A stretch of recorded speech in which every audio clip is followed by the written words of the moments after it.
So get this. What if I told you that one of the best-selling books, like ever, sold only a single copy in its first week? It sounds impossible, right? But that's the true story of Paulo Coelho's The Alchemist. Today, we're going to unpack exactly how this simple tale went from being a total commercial failure to this global phenomenon that's inspired millions and millions of people. So how in the world did it make that leap? Well, it wasn't an overnight thing. Its impact grew really slowly, through word of mouth. But then it reached cultural icons like Madonna. And her praise, that was like pouring gasoline on a fire. It launched the book from this quiet success into an absolute worldwide phenomenon, touching millions of readers from all walks of life. But the beginning? Wow, was it humble.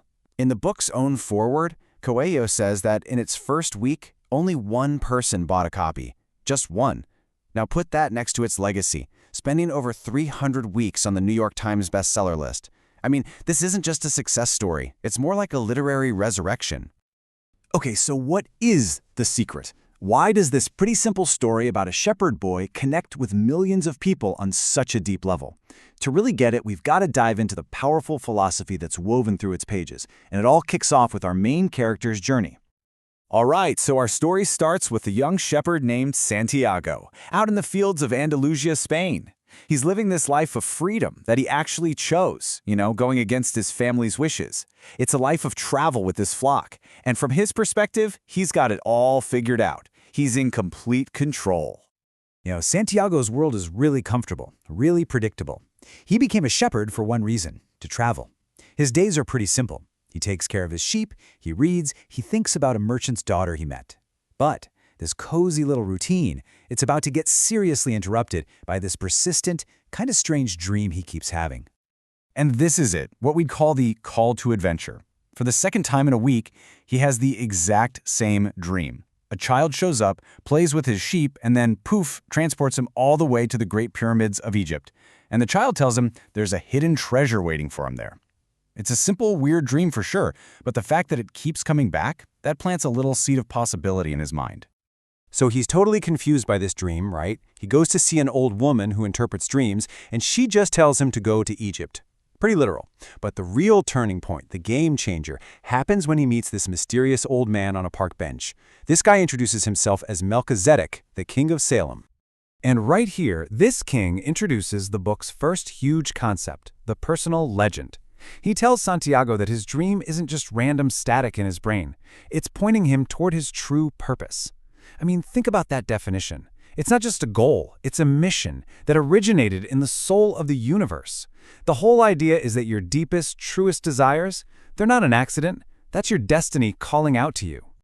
But the king also gives him a warning.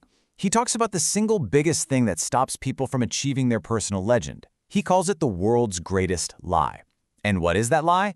It's the belief that at some point we just lose control, that our lives are run by fate and there's nothing we can do about it. This right here, this is the core conflict of the whole story. So, to fight back against that lie, the king offers this incredible promise. This is probably the most famous line from the entire book. This one idea, that when you truly want something, the entire universe literally conspires to help you get it. That's the engine driving the whole philosophy of the story. But there's a catch, right? The only condition is you have to be brave enough to actually start. And Santiago, he does it. He makes this massive decision to sell his entire flock of sheep. I mean, this is his whole life's work we're talking about. He uses that money to buy a ticket to Tangier in Africa. He's crossed the line. He's all in on this quest. And almost immediately he gets tested. Brutally. So yeah, the universe might conspire to help, but that doesn't mean it's going to be an easy ride. The second Santiago gets to Tangier, he's completely overwhelmed. He's in a strange land, he doesn't speak the language, and he makes a rookie mistake. He trusts a guy who seems friendly, who offers to be his guide. He hands over all his money to buy camels, and then in a split second, in a crowded market, the guide is gone. And so is every penny Santiago had. I mean, just let that sink in. In the span of a single day, he's gone from a shepherd with his flock, his money, and a plan, to a kid totally alone in a foreign country with absolutely nothing. This is rock bottom, his lowest point, just complete and utter despair. But this is where the story takes a really important turn. He could have given up, right? Instead, he finds work just cleaning glasses for a crystal merchant whose business is kind of struggling. And what seems like a major detour, well, it turns out to be one of the most important classrooms of his entire journey. See, this little shop becomes the stage for a really powerful lesson. The crystal merchant is basically the polar opposite of Santiago. He has a dream too. He's always wanted to make a pilgrimage to Mecca, but he's terrified of actually doing it. He's worried that if he achieves his dream, he'll have nothing left to live for. It's such a stark contrast, right? Santiago is all about action, while the merchant is stuck in place. It's the difference between actually pursuing a dream and just being paralyzed by the idea of it. And while he's working there, Santiago learns this really key Arabic concept, maktub. The merchant tells him it means, "it is written." And this introduces a really fascinating idea, a bit of a tension, really. It's this notion that even as you're actively chasing your personal legend, some things are just destined to be. They're part of a bigger plan. So Santiago ends up working at this shop for almost a whole year. And with his ideas, he totally transforms the business. And get this, he doesn't just make back the money he lost. He earns enough to buy double his original flock of sheep. He could go back to Spain a much wealthier man than when he left. That huge setback, it's turned into a major success. And this brings him to maybe the most important crossroads of his journey so far. He's got the money.